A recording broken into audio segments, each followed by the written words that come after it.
Today, as the world celebrates United Nations Day, we take a moment to reflect on the values of peace, cooperation, and sustainable development that unite nations across the globe. Here in Kuwait, the partnership with the United Nations continues to grow stronger, supporting national efforts to build more inclusive, resilient, and sustainable communities. To tell us more about this special occasion and the role of UN Habitat in promoting sustainable urban development, we are delighted to welcome our guest in Good Morning Kuwait, Dr. Ameera Alhassan, Head of Mission at the United Nations Human Settlements Program, UN Habitat. Good morning, Dr. Ameera. It's really a pleasure to have you, an honor to have you, and good to see you. The pleasure is mine and the honor is mine. Dr. Ameera, definitely we have plenty of questions here, but let's just start with you. We have what is United Nations Day represent, or describe what is UN Day, National Day? Yes, in short, today is 23rd of October. In fact, tomorrow, 24th of October, marks the celebration of the birth of the UN Charter. Okay. So in 24th of October, 1945. 1945. Yeah. It was established. The UN Charter, which led to enforce the United Nations as a big global agency that helps, and we are commemorating also the unity of the world in a sense that many countries, 193 countries, became member states of the United Nations. So we take this opportunity, or the birthday of the UN Charter, to celebrate the achievements and the milestones of the United Nations and shed light on the challenges that are facing the world and how we can collaborate. We also shed light on our partners in this achievement, because UN alone cannot do it. The UN agencies and programs cannot achieve any milestone without the collaboration of the world governments and the NGOs and civil society and all partners. So in one word, we can say that it is looking back on what we have achieved and looking towards what we will do next step. Okay, so this is definitely an amazing day going to be, but each year the United Nations Day carries a global theme. So what is the main focus or message this year celebration? For this year, it is 2025, so it marks 80 years since the establishment of the 80 years. 80 years. So this year's theme is working together. Okay, working together. Yes, especially now that we are facing many global challenges in unprecedented way.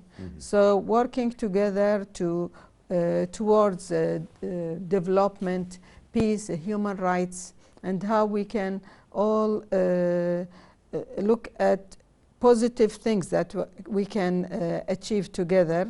At the same time, we should focus on how every agency that is part of the United Nations can provide its services and its expertise in conducting projects that serve the member states in the best way possible.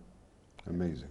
So the United Nations, Dr. Ameera, and the state of Kuwait have shared a strong partnership for decades. First of all, how would you describe this relationship and collaboration today, especially in the advancing and the sustainable development goals? From my side, as a UN Human Settlements Program, since the establishment of the office, we have been achieving many goals and mandatory work.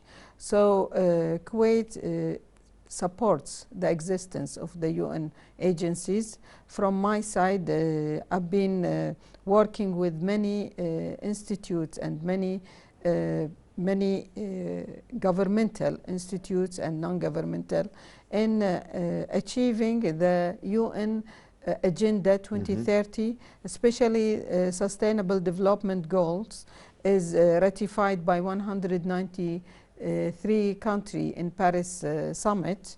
Therefore, we provide our expertise, and we also facilitate the existence of Kuwait on the international arena. So how can we also promote success stories of Kuwait? Since 1962, when Kuwait has joined the United Nations, the relation did not start at that point, by the way, as a member state of the UN. Number 111 was Kuwait. It's long before that Kuwait has collaborated with the UN. So from our side, it is ongoing, it is successful, and it is also transparent relation between the UN habitat and the other government entities. Indeed, this is very interesting. But Dr. Ameera, I would like to ask you also about tell us about the initiatives, the projects that your office is implementing now in the region or in Kuwait. Of course, the major facilitator of our work here is the Ministry of Foreign Affairs. So without the international organizations department of the ministry, we cannot approach, not we cannot, but they are making our life easier. So from our side, we've done so many initiatives in Kuwait. This is the 8th year of Kuwait Plants Campaign, which aims to increase the green public space in Kuwait and to achieve Kuwait goal in neutrality of carbon neutrality. Other than that, since the beginning of October, which is for the UN Habitat, it's called Urban October, because we focus more on interventions at a city level and urban level. Last week we've done greening activities with children and in particular citizens of Canada in Kuwait, expats, in Shamia Reserve, where we give away saplings to celebrate the autumn season in Kuwait, which is a change of the weather. Now the temperature has dropped around 20 degrees. That's true. From what I know. So helping people to plant in the best way in Shamia. Before that, in the Science Center, also we've done this, and it's going on Khaitan also area. So it's ongoing process. Yes, that's really lovely and interesting. But you know, let's move to the sustainability. Urban sustainability and smart cities are major global topics. How does UN Habitat contribute to making cities more livable, inclusive and resilient, especially here in Kuwait? This is in particular linked to Sustainable Development Goal number 11, which is mandatory to us. We have so many terms to describe cities and to work on. Other than smart city, there is the healthy city, there is the safe city and child-friendly city. On that sense, a smart city will be working towards making life faster. By that I mean services that citizens and non-citizens go to receive by reaching places, not using the mobile phones or any digital platform to facilitate their life and make the services easier. So smart city, in short, is about getting all the services in no time, because you don't use paper anymore. It's all digitalization. So you don't consume time to cross distances. From our side, we provide our expertise on how to use all these platforms. We see that Kuwait has achieved many milestones since Corona, especially because of the lockdown. So smart city was a little bit faster. So it is about uplifting the infrastructure to make it more smart in order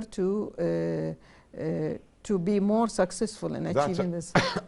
That's a good way, you know, of really reading the pandemic, you know, and, you know, having the benefits, you know, out of it. So it's like, you know, using smart cities in that manner. In fact, Kuwait was starting, if we look at history of Kuwait from my expertise side, point is introducing computer science education in schools in the 1980s was one step in the 1,000 mile steps. Yeah, that's true. Yeah. So the infrastructure was there. It was introduced in many times. For example, in Ramadan month, one of the years, they wanted to print passports for the citizens in the fastest track. That's true. So using the computers, putting your civil ID in the machines and processing it within few days. This is something to do with the smart city, and it tells you about how the country and the government is seriously achieving it. It's not about words, but also conducting the activities and the actions that enable you to reach the smart city goal. That's really smart. But you know, let's also be more realistic, Dr. Ameera. You know, everything starts with youth. So yeah, so you know, sometimes it's hard to teach somebody very old, you know, to really a totally different routine or life routine or, you know, a daily life.